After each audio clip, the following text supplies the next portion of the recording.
우리의 만찬.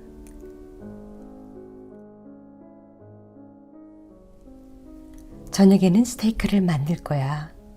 와인도 곁들이자. 마치 이미 다 차려진 식탁 앞에 앉은 듯 사뭇 들뜬 그의 목소리에는 멜로디가 스며 있다. 그는 오늘 저녁 식탁을 위해 냉동실에 고기 덩어리를 끄집어냈다. 돌덩이 같은 고기 덩어리가 녹으려면 종일은 걸리겠다는 생각을 나는 마치 남의 일인 듯 물끄러미 바라보며 하고 있었다. 내가 부엌 일에, 그러니까 음식을 만드는 일에 남의 일이듯 바라보기만 하는 것은 그 때문이다. 음식은 내가 만들게 익숙하잖아. 요리하기를 그리 좋아하지도 않지만 소스며 재료가 다른 이쪽의 음식을 다시 배우는 일에 막막해하던 내게 그는 그렇게 심플한 제안을 했었다. 그것은 어디까지나 날 위한 배려였지만 결국 자기식의 음식을 먹어야 한다는 의미이기도 했고 나의 식생활에 포크와 나이프가 수저를 대신할 것이라는 의미이기도 했다. 그는 자신이 한 말을 지키기 위해 그래서 부엌에 서 있는 시간에 많이 할애했다. 익숙하지 않은 날 배려하여 자신이 부엌 일을 하겠다고 했지만 실은 그것이 내게는 낯가림을 갖게 하는데 한몫을 했다.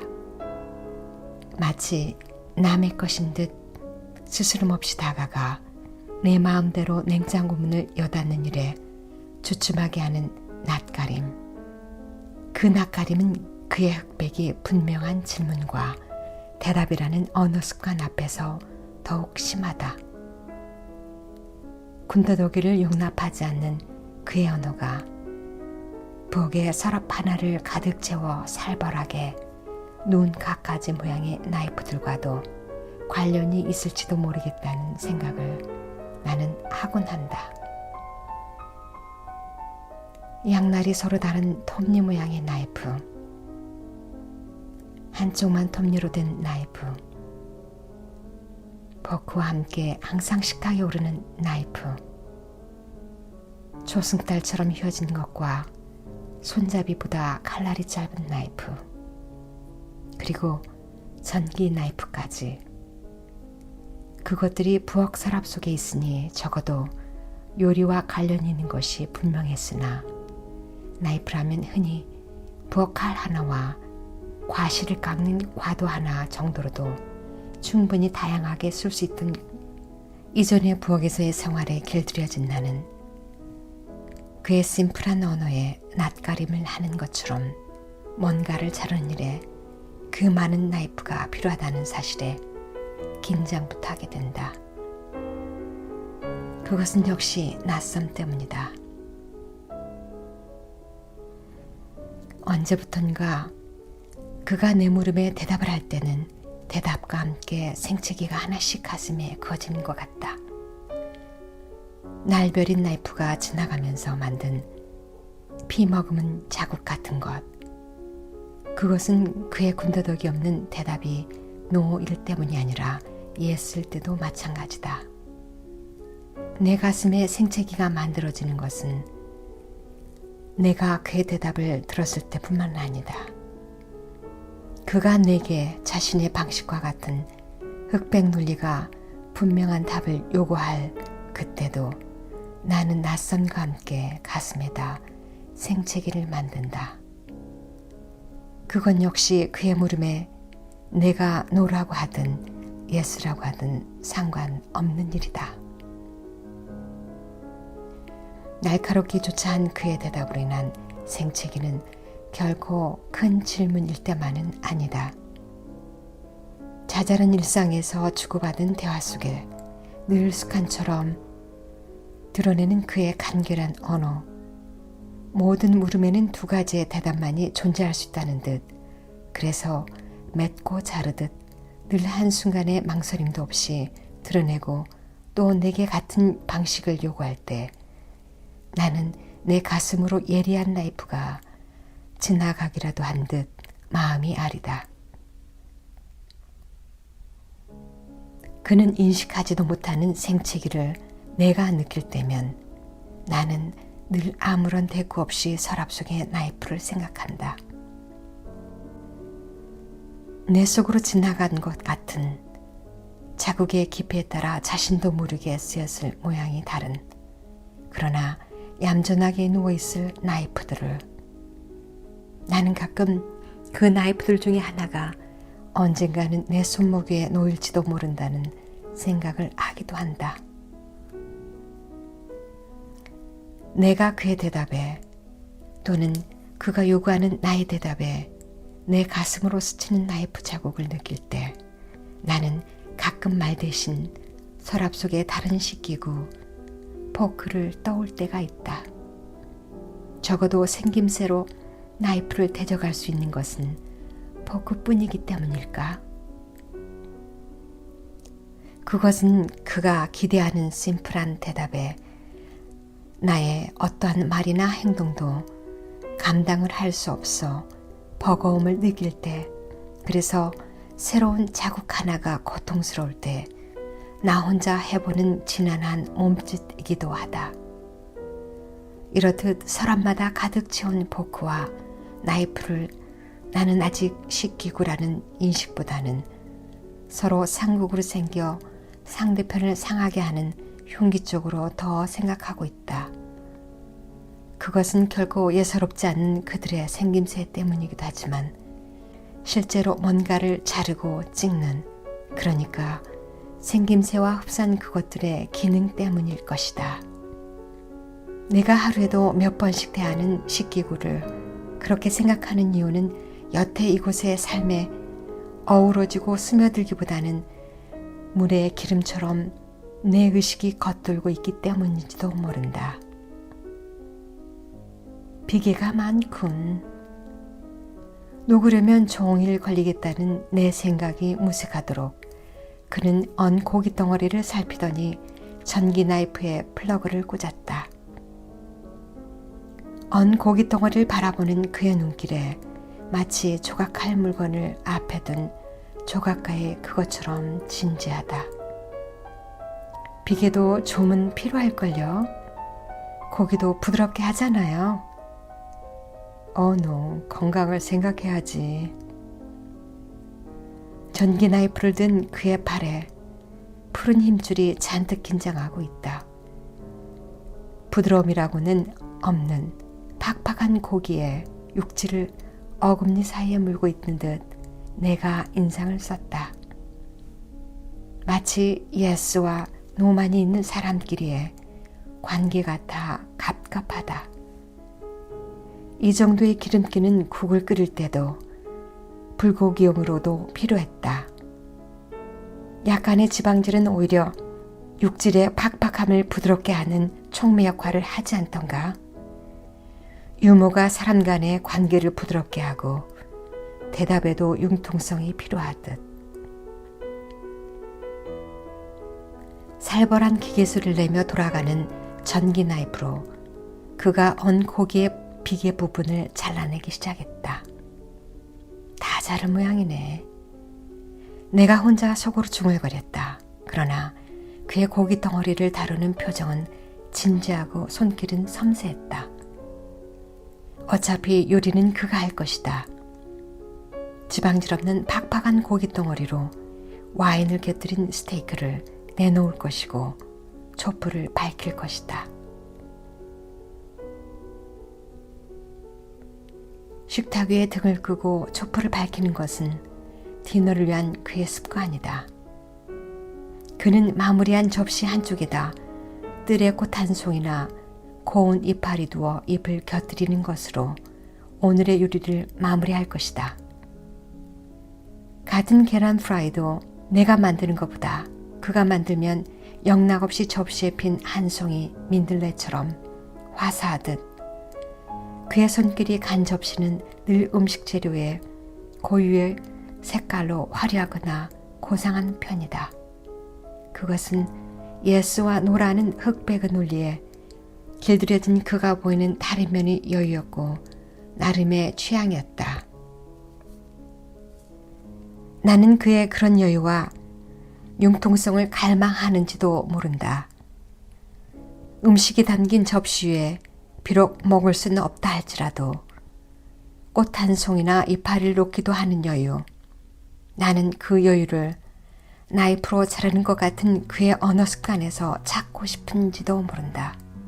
그러나 완성된 접시가 어떻게 화사하든 조각을 하든 비계덩어리를 잘라내고 있는 지나치게 진지한 그를 바라보는 내 마음은 팍팍한 육질의 고기 한 점이 급기야 목에 걸리기라도 한 듯 갑갑하다. 잘려나가는 허연 비계가 이곳에서의 나 자신처럼 느껴진다. 고기 덩어리에서 잘려나간다고 애달플 일도 없을 것 같은 저 지방질 덩어리 같은. 가끔 나도 뭔가를 잘라내고 싶다는 생각을 할 때가 있다. 뭔가 겉들고 있는 것 같은 내 삶임에도 내가 중심이기보다는 기존의 것으로부터 밀려난 느낌을 갖게 하는 그 무엇, 아니 내 앞을 가로막아 접근 자체도 할 수 없도록 하는 낯섦. 이 낯설음을 나는 잘라내고 싶다.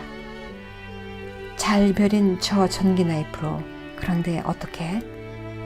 내 속에 있는 이것을 잘라내기 전에 저 전기 나이프 질 같은 맺고 끊음이 분명한 그 때문에? 아니, 용하지 못하게 하는 이 낯섦 때문에 결국 나 스스로 버티기를 포기할지도 모른다는 생각을 한다. 잘라내고 싶어. 소음을 내며 허연 비계를 자르고 있는 전기 톱날의 나이프를 든 그 앞에서 나 스스로 생각을 자르듯 말했다. 뭐라고 했지? 전기 나이프 소리에 어렴풋이 들은 그가 잠시 자르기를 멈춘 채 날 바라보았다. 그 표정에 비계를 자르는 순간에 진지함이 여태에 묻어 있다. 잘라내고 싶어. 그러나 이 말은 속에서만 맴돌 뿐 다시 소리로 입 바깥으로 새어나오지는 않았다. 어차피 내가 말로 드러낸들 그는 이해하지 못할 난해한 의미였다. 내게 그의 언어들이 관습과 정서와 생각이 난해하듯 대답 대신 내가 움찔 양육계를 들썩였다. 이것은 실은 내 방식의 대답이 아니라는 것을 나는 어깨를 움찔하면서도 느끼고 있었다. 낯설하면서도 어느 사이 그에게 배운 몸짓, 길들여져 가고 있다는 증거일까? 그는 자신이 잘못 되었나 보다 하는 의미에 양쪽 눈썹을 어깨와 함께 잠시 치켜 올렸다 내리고는 다시 전기 나이프에다 스위치를 넣으며 비계의 골몰을 하기 시작했다. 내가 수시로 예리한 나이프 자국을 느끼는 것은 실은 그리 심각한 질문이나 대답에 의한 것은 아니었다. 지극히 일상적인, 그렇기에 하루에도 수차례 대화 속에서 오가는 질문과 대답이어서 오히려 싱겁기까지 한 것 때문에 예를 들자면 당신 계란 프라이 먹을 거야? 라는 질문 같은 것으로 발단이 된다고 할 수 있다. 그것은 오늘 아침 식탁 앞에 앉기도 전에 어김없이 겪어야 했던 일이었다. 내가 청소를 하는 대신 주로 아침 식사를 준비하는 그는 당신 계란 프라이 먹을 거야? 커피 마실 거야? 라는 질문으로 내 대답을 기다렸었다. 계란 프라이를 먹을 건가 말 건가? 식탁 위에 계란 프라이가 놓여 있으면 먹을 수도 있고 먹지 않을 수도 있는 것이 나의 식탁 위에서의 식사 방법이었다. 된장찌개를, 김치를 가족이 먹기를 원한다고 식탁 위에 올리던가 여러 가지 반찬은 준비해두면 그냥 식구들은 원하면 먹을 수도 먹지 않을 수도 있는 일이었다. 그 선택에 계란 프라이라고 특별한 일이 없었다. 나는 계란 프라이도 그렇게 대하고 싶었다. 만들고 싶으면 만들어 식탁 위에다 놓아라. 그러면 먹고 싶으면 먹고 아니면 말던가는 그때. 식탁 위에서 내가 알아서 정할 일이었다. 이 방법은 내가 이곳에 오기 전까지 수십 년이 넘도록 해온 일이었고 그에게 그 특유의 언어 습관이 있듯 그것은 당연한 나의 습관이었다.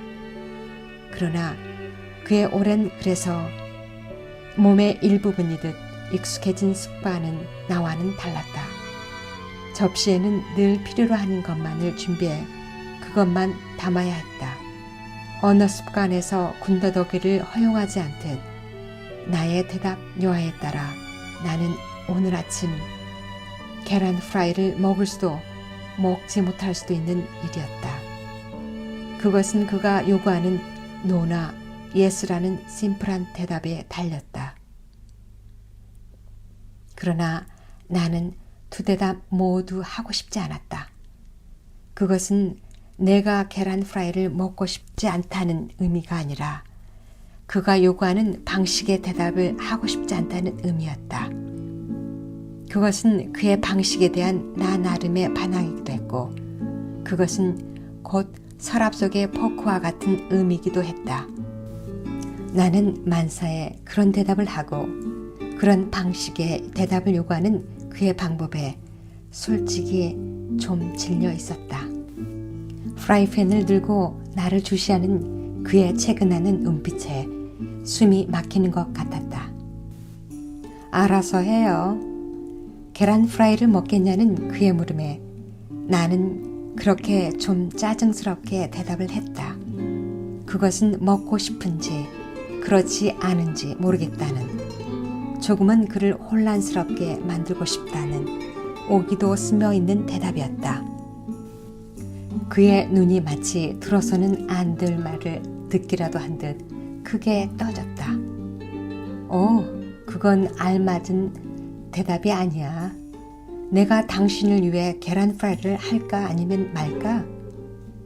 그는 나의 자르는 것 같은 날카로운 대답이 아니고는 결코 아무것도 할 수 없다는 듯 날 채근하고 있었다. 만사에 그가 그렇게 깎아지른 대답을 요구하면 나는 그만 내 앞에 놓인 포크로 음식이 아닌 내 발등을 찍고 싶어진다.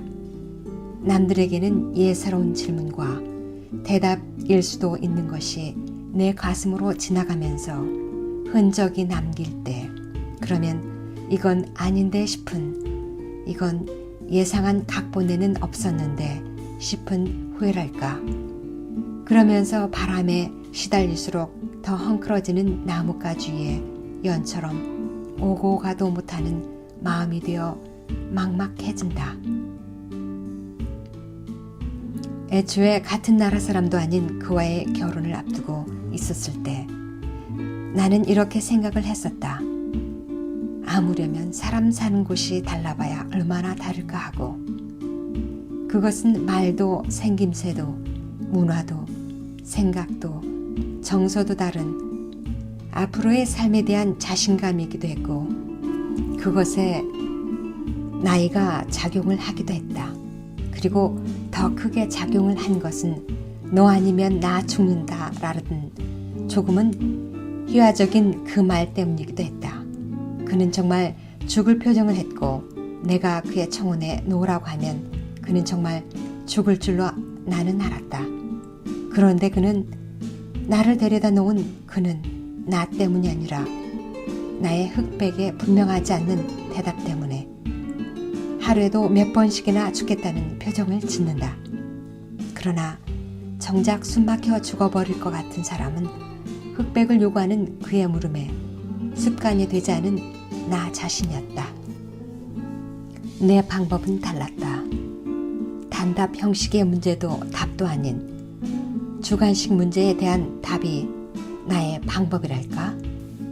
그러니까 내가 듣고 싶어하는, 그리고 내가 드러내고 싶어하는 대답은 좀 다양했다. 이럴 수도 있고 저럴 수도 있는 대답, 그리고 설사 대답이 흑백이었다 할지라도 흑백의 대답도 있음에 마음을 열어보일 수 있는 마량을 기대했다고나 할까? 나는 권유와 양보, 사양의 표현에 아주 익숙한 정서 속에서 길들여진 사람이 아닌가? 그것은 내가 오랫동안 속해 있던 이전의 삶의 방식, 그리고 그곳의 정서와 상통하는 것이기도 하다. 맛있는 음식이 있으면 상대편에게 여러 번 권유를 하고 내가 먹고 싶더라도 양보를 할 수 있었다. 양보를 받은 사람은 또 점잖게 사양을 하는 것은 일종의 미덕이요. 그 미덕은 오랜 습관으로 굳어지면서 사람 관계를 부드럽고 각박하지 않게, 그리고 더욱 끈끈한 유대 관계를 맺게 하기도 하고, 그것은 때로 정중한 예의로 작용을 하기도 했다. 마음에서 우러난 이러한 행동을 통해 그 사람의 인격과 마음의 여유를 가름하기도 하고, 이것은 각박한 세상을 조금 풍요롭고 훈훈하게 만들기도 하지 않던가? 그러나 그는 아니, 이곳 사람들은 우리에게 미덕이 되는 이러한 사고와 행동을 전혀 다르게 해석했다. 그들은 맛있는 음식이 있으면 한번 권유를 하여 상대편에서 사양을 하였을 때는 그것으로 두 번 다시 권유를 하면 신뢰를 하는 것으로 여긴다. 사양은 곧 싫어하는 것으로 인식하기 때문이다. 상대편이 양보나 권유를 할 때 마음에 들거나 하고 싶으면 사양을 하지 않는 것 또한 이곳 사람들의 사고방식이다. 그것은 분명한 yes 또는 no라는 대답을 동반하는데 yes이지만 상대편을 위해 양보나 사양의 대답을 할 수 있는 나는, 그래서 그에게는 이랬다 저랬다 하는 변덕이나 우유부단한 사람으로 비칠 뿐이다. 정서와 관습이 함정이 될 수 있음을 예상치 못했던 것은 나의 불찰이었다. 권유나 양보, 사양 이전의 공정한 서로의 목과 경계선을 분명히 해두는 것에 익숙한 그의 정서는 낯선 곳의 낯가림이 심한 내게는 늘 날카로운 칼날을 들이대는 것 같다. 그것은 적어도 내게는 지독한 이기주의로 몰린정으로 느껴진다. 이처럼 대답이 분명하니 그와 나 사이에 존재하는 공통점을 나는 찾기 힘들고, 그것 때문에 나는 낯선 곳에서 마음 붙일 수가 없다. 왜 이토록 나와 다른가? 자른 것 같은 그의 대답의 습관, 그리고 내게 요구하는 대답에 내가 할 수 있는 말은 이것뿐이었다. 왜 이렇게 다르냐는 말. 낯가림으로 삶의 갈피로 스며들지 못하고 겉돌며 서걱대면 나는 그렇게 포크를 들이대듯 앙탈을 부렸다. 오늘 아침에도 그 심플한 대답의 요구 때문에 우리 둘은 식탁 앞에서 껄끄러운 국면을 맞아야 했다. 그것은 우리가 아니라 나만이 느낀 것인지도 모른다. 그는 그의 대답이나 물음에 대한 나의 대답 때문에 수시로 내가 마음에다 생채기를 만든다는 사실 자체도 모른다. 그는 그 자신이 행복하면 당연히 나도 행복할 줄로 생각할 것이다. 그는 활짝 핀 민들레 한 송이를 따다 접시 위에다 놓은 것 같은 써니사이드 업 계란 프라이와 몇 조각의 햄, 그리고 토스트에 커피를 곁들인 식탁의 예의, 그 나이프와 포크를 양손에 들고 맛나게 먹기 시작했다. 자신이 만든 음식을 자신이 맛나게 먹듯 해주는 음식을 먹을라도 행복한 표정으로 식탁 앞에 앉아야 했다. 계란 프라이가 없는 접시를 앞에 놓고 계란 프라이 하나가 내 마음의 불행을 만들 수는 없지만 결국은 최근에 못 이겨 오기로 한 노라는 대답 때문에 민들레꽃이 없는 접시를 들고 앉은 나는 그만 불행해진다. 그것은 결코 계란 때문은 아니었다. 된장이든 김치든 선택의 여지가 있던 식탁이 아닌 접시 안의 것으로 한정이 든 선택의 숨막힘 때문이다. 나로 하여금 억지로 대답을 하게 한, 그래서 에이, 그럴 바엔 안 먹는다라는 어린아이 같은 오기를 부리게 한 흑백이 분명한 대답이 만든 식탁 앞에서 내 마음이 행복할 수는 없었다. 나의 기분과는 상관없이 나이프와 포크를 든 그의 손들림은 우아하고 표정은 행복의 극치를 드러낸다. 어떻게 된 일인지 포크든 나이프든 그가 식탁 위에서 들고 있으면 마치 호를 든 제왕처럼 우아하다. 비계가 잘 잘려나간 고깃덩어리는 그만이 가진 특유의 방법의 소스와 향을 가미해 적당한 온도로 구워진 스테이크로 식탁 위에 올랐다. 이미 예상한 대로 큰 접시 한쪽에는 갖가지에 익힌 푸르고 붉은 야채와 정원에서 막 핀 노란 소국 한 송이가 곁들여져 있고 복숭아 모양의 앙증맞은 분홍초는 식탁 위를 밝히고 있었다. 절묘한 색의 조화를 이루고 있는 그가 차린 식탁이 스스로 봐도 흡족하다는 듯 붉은 와인이 채워진 잔을 들어 그가 채근했다. 내가 잔을 들어 그의 잔과 부딪힘으로 우리의 식사는 시작이 되었다. 그는 서두르지 않고 고기를 자르고 와인을 마셨다. 그의 양손에 쥐어진 나이프와 포크는 접시 위에서 서로 부딪혀 소리를 내는 일이 없다. 내가 숟가락과 젓가락을 쓸 때보다 그의 나이프와 포크는 더 조용하게 움직이고 그것을 쥔 사람의 품위까지 더하게 한다. 어때? 부드럽지? 낮에 기름을 다 제거한다며 한 내 불평을 기억했던지 우아하게 썰어 한 입을 물은 스테이크를 입속이 보이지 않도록 소리 없이 씹으며 그가 물었다. 그 돌덩이 같던 언 고깃덩어리는 정말 놀랍게도 입속에서 부드러웠다. 무슨 소스를 썼기에 그 팍팍할 것 같던 기름기 없앤 고기가 이렇게 부드러워진 것일까? 그가 만든 특유의 향이 부드러운 고기의 육질과 입속에서 어우러졌다. 하긴 너무 기름기가 없어 맛이 없다고 먹지 않았던 닭가슴살도 그가 만든 소스에 몇 시간 절여두었다 요리하면 부드러운 육질의 닭가슴살 요리가 되어 식탁 위에 올라 나는 감탄하곤 했다. 전문 요리사도 아닌 그가 나름의 비법을 쓰며 요리를 할 때면 나는 실은 배울 생각보다는 어차피 요리하는 일을 즐김으로 바라보기만 할 뿐이었다. 어때? 부드럽지? 에 대한 대답을 기다리며 날 바라보는 그에게 나는 대답 대신 다른 생각을 하고 있었다. 고기를 부드럽게 하듯 사람 관계도 부드럽게 좀 하지 하는 생각을. 사람 관계라야 그와 나의 관계. 그것도 그는 알지도 못하는 나 혼자만의 생각일 수도 있지만 나는 그것이 기름기 없는 고기를 씹어야 하는 일보다 실은 괴롭다. 내 속에 가득한 낯섦에 대한 고통을 그는 왜 모르는 것일까? 만일 그가 정말 모른다면 그것은 또 다른 심각한 일이 아닐 수 없다.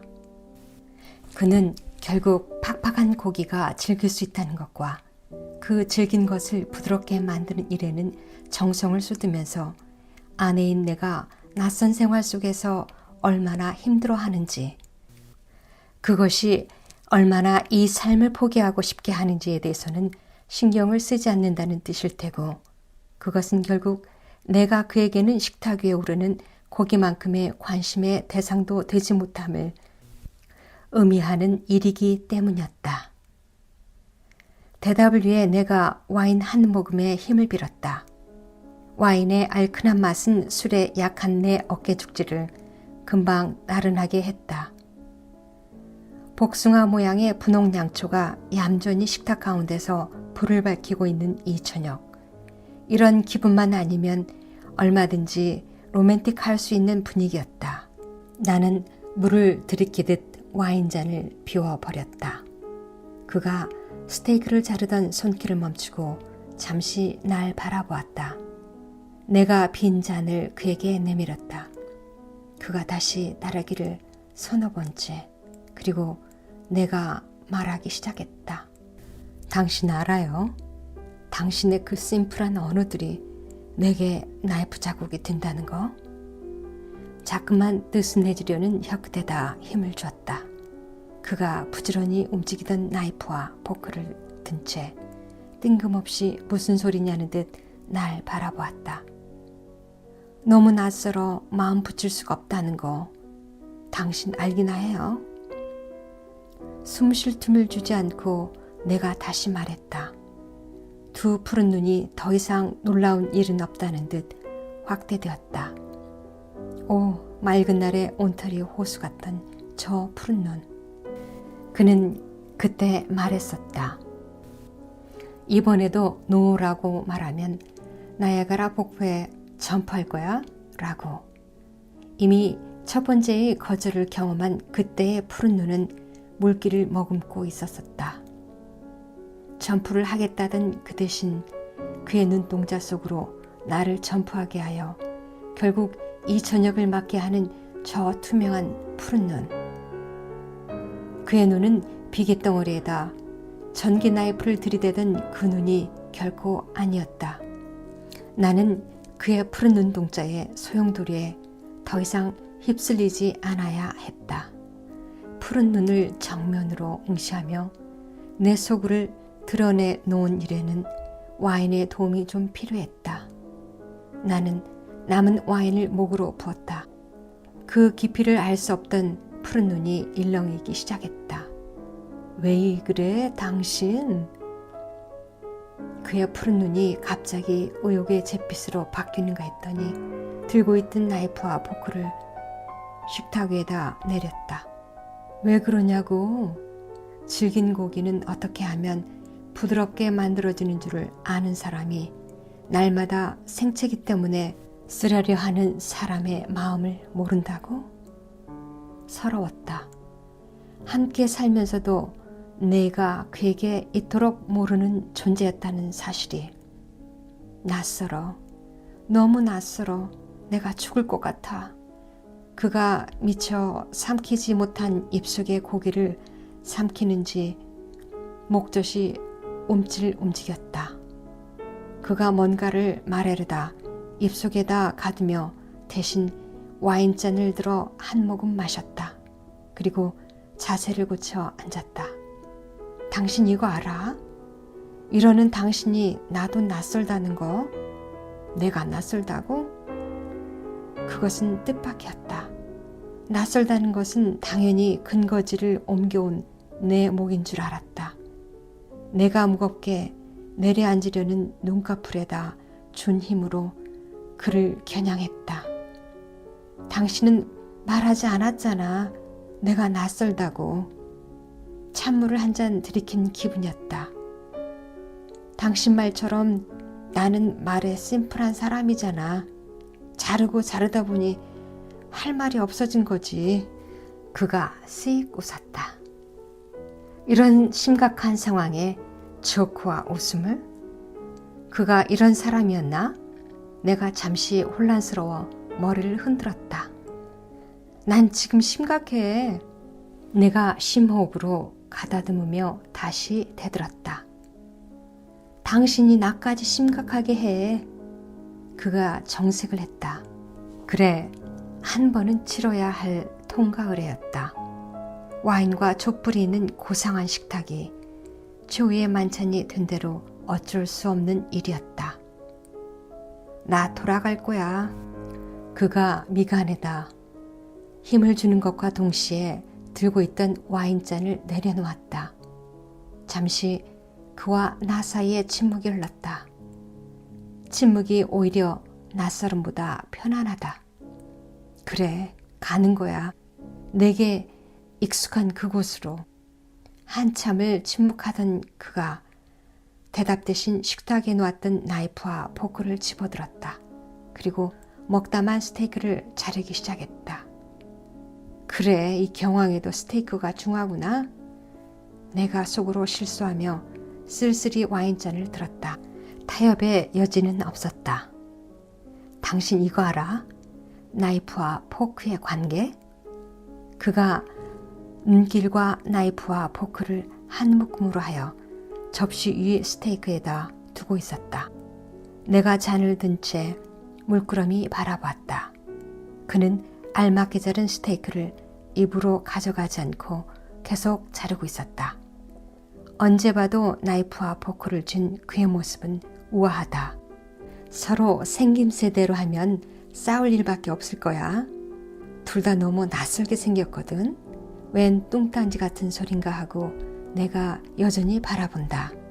그는 여전히 자른 스테이크를 입으로 가져가지 않은 채 자르고만 있었다.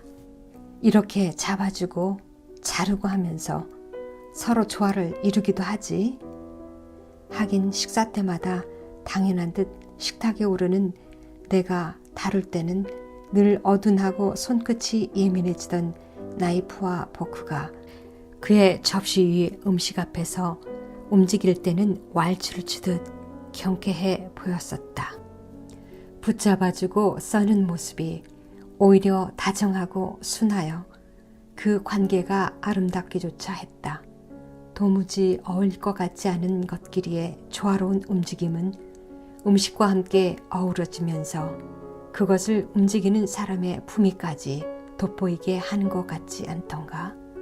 우리는 나이프와 포크 같은 관계야. 잘못 다루면 흉기가 될 수 있는. 그가 자르기를 멈춘 채 날 바라보았다. 와인 기운으로 몽롱해지려는 의식 속에 그의 푸른 두 눈동자가 다시 갯날의 온타리오 호수로 와닿았다. 나이프와 포크 같은 관계? 알긴 아는구나.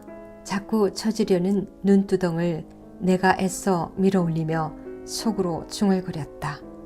하지만 스테이크를 자르도록 잡아주고 자른 것을 입으로 가져갈 수 있도록 도와주는 관계가 또 이들의 관계이지. 참 이상했다. 그가 이렇게 많은 말을 하는 것이 그는 늘 심플한 언어만을 고집하지 않던가?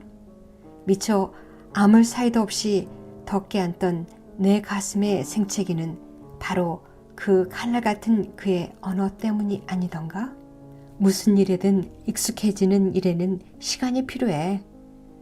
내가 당신을 더 아는 일에, 당신이 나를 더 아는 일에, 무엇보다도 나이프와 포크의 관계를 이해하는 일 말이야.